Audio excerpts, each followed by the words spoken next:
a light ray strike a plane surface at an angle of 50 degree এইটুকু line a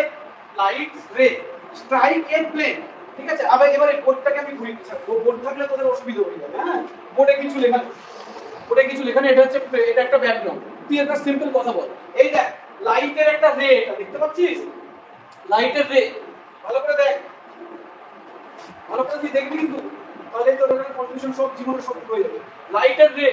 এইভাবে এখানে plane সারফেসে strike করলো হ্যাঁ at an angle of 50 degree তো আমি কোনটাকে আমি অ্যাঙ্গেল মাপবো এখানে মাপবো না এইখানে মাপবো হ্যাঁ এইটা মাপবো না নিচে কেন নরমালাইজ কি হবে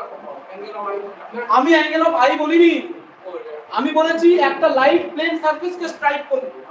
একটা এটা হচ্ছে প্লেন সারফেস একটা লাইট রে এটা হচ্ছে একটা লাইট রে প্লেন সারফেসে স্ট্রাইক করবে ঠিক আছে at an angle of 50 degree কথা ভালো করে শুনবি তাহলে 50 ডিগ্রি কোনটা এইটা না এইটা এটা 50 ডিগ্রি হতে পারে কোনদিন এইভাবে কেউ হিসাব করে নাকি অ্যাঙ্গেল এইটাই তো হিসাব করবে কিন্তু এটা কি আই এটা আই নয় আই কোনটা এইটা তো এখানে নরমাল আছে না এই যে নরমাল থেকে এইটা হচ্ছে আই তাই তো তাহলে আমাকে আই বের করতে হবে এটা আমাকে আই দেয়নি এটা আমাকে দিয়েছে রিফ্লেক্ট মানে এই যে পড়েছে আমাকে কি দিয়েছে এই যে এটা তাহলে হ্যাঁ আমাকে এইটা দিয়েছে 50 ডিগ্রি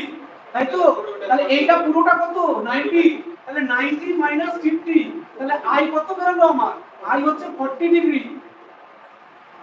এটা কিন্তু আমাকে অ্যানসার চেয়েছে রিফ্লেকশন মানে কিন্তু আর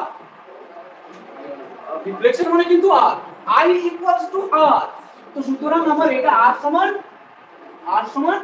এভাবে বললো 40 হবে আবার এতক্ষণ কি আমি সব ডান্স করে বোঝালাম আচ্ছা I না হলে 40 বেরিয়েছে আমাকে বের করতে বলছে রিফ্লেকশন মানে R I equals to R I যদি 40 হয় তাহলে R কত হবে বুঝেছো মানে রিফ্লেকশন